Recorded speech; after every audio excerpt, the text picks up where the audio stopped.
Magandang araw na naman pong muli sa inyong lahat mga ka-vlog, boss, idol, regular viewer, silent viewer at kasama na rin po ang lahat ng mga OFW. Ang ginagawa ko na naman ngayon po ay nagdadiagnose na naman po ako ng isang sasakyan na ELF, Isuzu ELF. Ang complaint po dito ay hindi po umi-start yung makina. So katatapos ko lang pong gumawa rin ng isang truck na 14 wheelers. Starter motor po yung sira. Lagi pong naka-engage sa makina yung Bendix drive, kaya pinalitan po namin ng starter assembly dahil wala pong mabili na Bendix drive. So ito na naman po, pero ELF po to na Isuzu.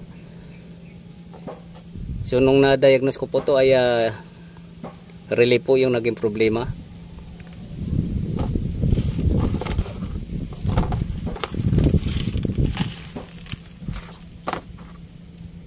Ito po yung sira niya. So hindi na niya po kayang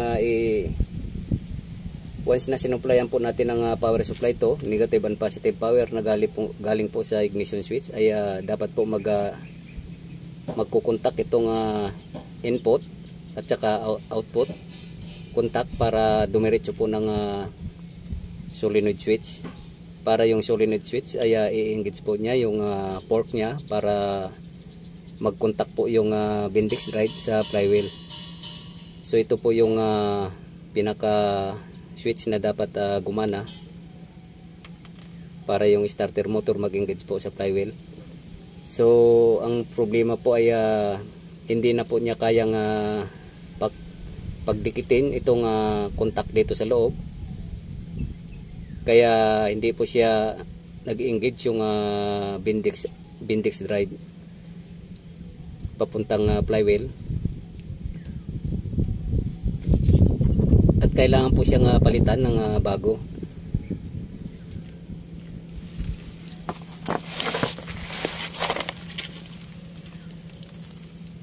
Ayan po siya. Kumbaga sana mahina na po yung magnet niya. Nagkakaroon po kasi ng magnet to once na sinuplayan po natin yung coil dito sa loob. So wala na pong power, mahina na po siya. Hindi katulad nitong bago na kapag sinuplayan po natin ay itong input for number 30 ng terminals papunta po ng number 87 terminals ay nagpapandikit po kaagad to. Yan. So pag nilalagay ko po itong bago ay umi-start na po siya kagad.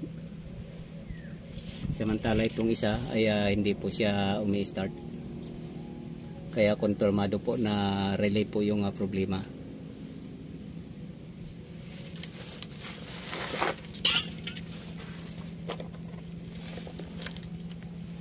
At mayroon din po akong isang relay na kakaiba naman po yung problema, at ipapakita ko na rin po para may background po kayo. Ito nga isa naman po, wala pa po siyang supply na negative and positive power, ay nag-i-engage na po kagad. So delikado po to yung mga ganitong klaseng trouble, dahil sisirain po yung starter motor natin. Ayan. So once na sinaksak ko po to ay i-start na kagad. So ito po yung sinasabing nagno-normally close po yung contact sa loob. Dapat po normally open lang siya para pag sinaksak po natin ay wala pong input na papasok po sa output contact. Ito po itatry po natin itong bago.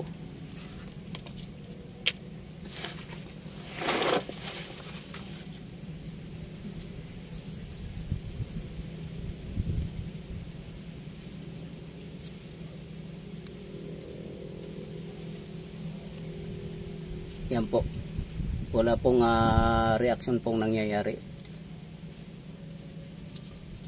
Yan. So ibig sabihin po hindi po siya normally close po yung contact yan. So ibig sabihin okay po itong relay na to.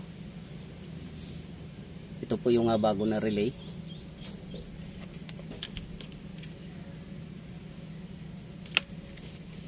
At ito po naman yung sinasabi kong napakadelikado po na trouble ng relay na to, dahil sisirain po yung starter motor natin. So itatry po natin.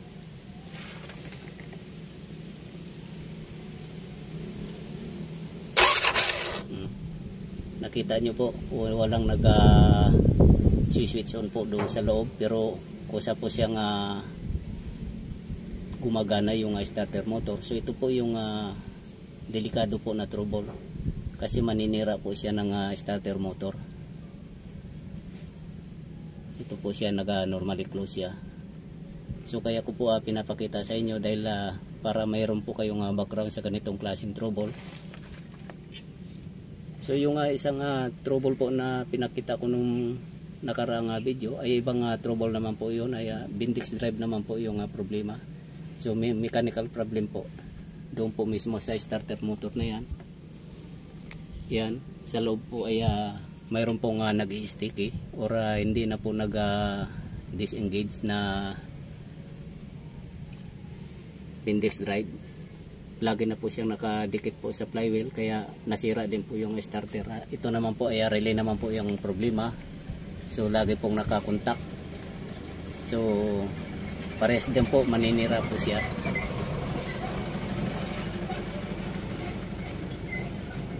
Ulitin po natin.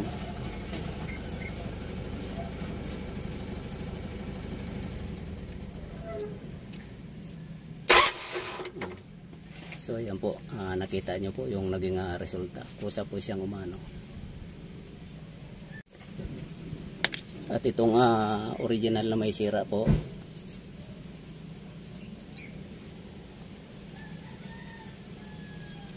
ayan. So ito naman po ay wala po siyang kakayahan na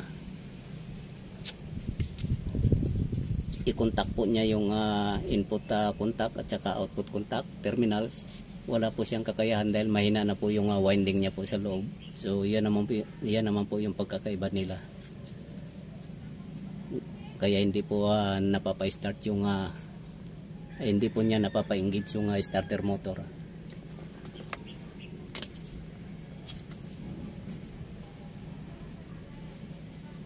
So isasaksak na po natin itong bago.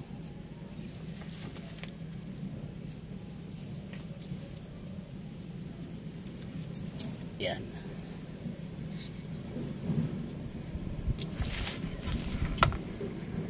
So iwa-wiring ko na lang po to para mabalik na po sa dati at nang magamit na rin po yung sasakyan na to.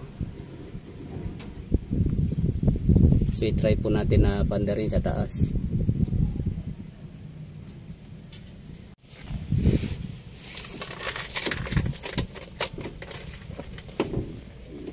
Ayan.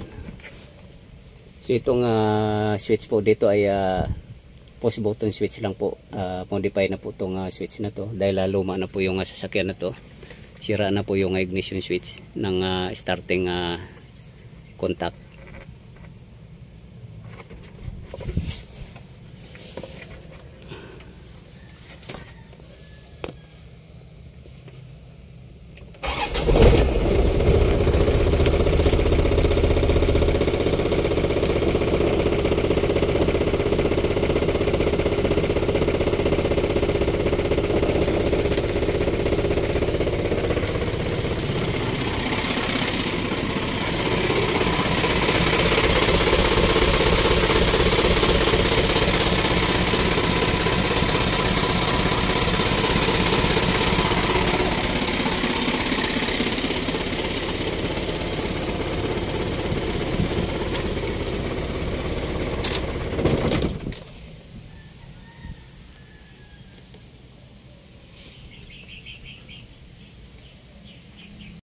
So hanggang dito na lang po muna ang video kong ito. Please like, subscribe na lang po, and hit notification bell para sa susunod na mga video.